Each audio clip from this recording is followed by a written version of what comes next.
Şu günler Aşgabatyň edara kärhanalarynyň tas ählisinde iş ýerleri mejburi saglyk barlygyndan geçirmek çäresi dowam edýär. Geçen ýyllardan tapawutlykda şu ýyl bu barlygdan ýokary we orta hünär okuw mekdepleriniň talipleri hem geçmäge mejbur edilýär. Bu çäre üçin büdjet iş ýerlerinden we taliplerden nalt pul ýygnalýar. Bu ýagdaýlar barada Azatlyk radiosynyň habarçysy we çeşmeleri 28 noýabrda paýtagtdan maglumat berdiler. Bu barlyklardan häzir içinde Suwda we Ykdysady aragatnaşyklar ministrligine degişli edaralaryň işgärleri, okuw jaýlarynyň talipleri şol sany Oguzhan adyna Tehnologiýalar institutunyň talipleri geçirildi. Bu barlyklar üçin erkek adamlardan 100 manat, aýal gyzlardan 120 manat meşburi nagd pul toplandy. Dip ýagdaýdan habarly çeşmämiz gurrun berdi. Edara kärhanalaryň we ýolçularyň ýolbaşçylary barlygy döwlet tarapyndan ilatyň saglygy üçin edilýän alada diýip wagyz etseler-de, bu çäräniň çäginde işgärler we talipler hiç bir medisina barlygyndan geçirilmeýär. Hatda olaryň gan basyşy ölçülip, olardan gan peşo barlygy hem alınmaýar. Büdjet işgärleri we talipler toporlaýyn görnüşde awtobuslara mündürilip, Türkmenistanyň Saglygy goraýyş we derman senaty ministrligi Aşgabat şäherindäki medisina merkezine ekidilýär. Merkeziň başlykmany ýygnaklar otagyna getirilen işgärler we talipler bilen ýygnak geçirip, saglygyňyzdan ar şikaýatyňyz barmy?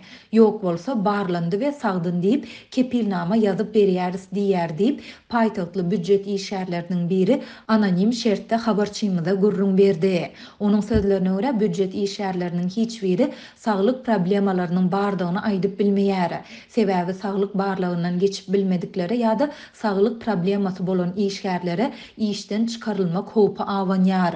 Şonuň üçin toplanan işgärler we talipler bir agızdan saglygymyz gowy diýip jogap berýärler we olaryň hemmesi işe yaramly diýip kepilnama alýarlar. İşgärler bölüminiň hünärmeni işgärleriň saglygynyň gowdugy barada hasabat berýär. Saglyk barlygy adlandyrylýan bu çäreniň dowamyny hiç ýyl medisina barlygy geçirilmeýär.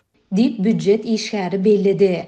Bu barlyklar büdjet işgärleriniň we talipleriň ençemesinde garşylyk döredýär.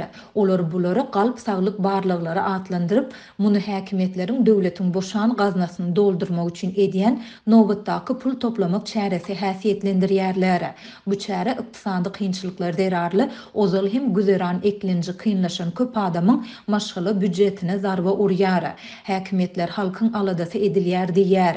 Ýöne hakykatda halk diňe talanýar diýip Aşgabatly başga bir büdjet işgäri aýtdy. Azatlyk ýokarda beýan edilenler barada deýişli türkmen häkimetlerinden şolsanda Aşgabatyň saglyk edarasyndan we ady agzalan ýokary okuw jaýyndan kommentariýa alyp bilmedi. Türkmenistanda indi 8 ýyl çemeti wagt bäri büdjet işgärlerinden mejburi saglyk barlyklaryndan geçmeklik talap edilýär. Büdjet işgärleriniň ençemesiniň sözlerine görä, barlyklar kärhana ýolbaşçylary bilen işgärleriň arasynda baglaşylan şertnama esaslanýar.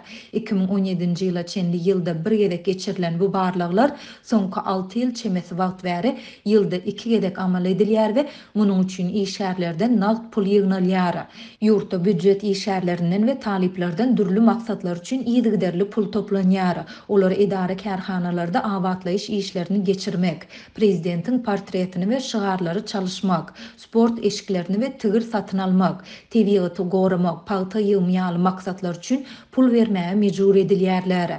Pul goşandyny goşmakdan boyun gaçyranlar köplenç gorkuzmalary sedebar edilip, olary işden ýa-da okuwdan çykarylmak haýwata atylýar. Döwletiň iň ýokary gymmatlygy bolan adamyň saglygyny goramagyň döwlet siýasatynyň ileri tutulýan uğurlarynyň biridigini ýygy-ýygydan tekrarlayan türkmen häkimetleri we media serişleri saglyk barlyklary we olary üçin toplanýan pullar.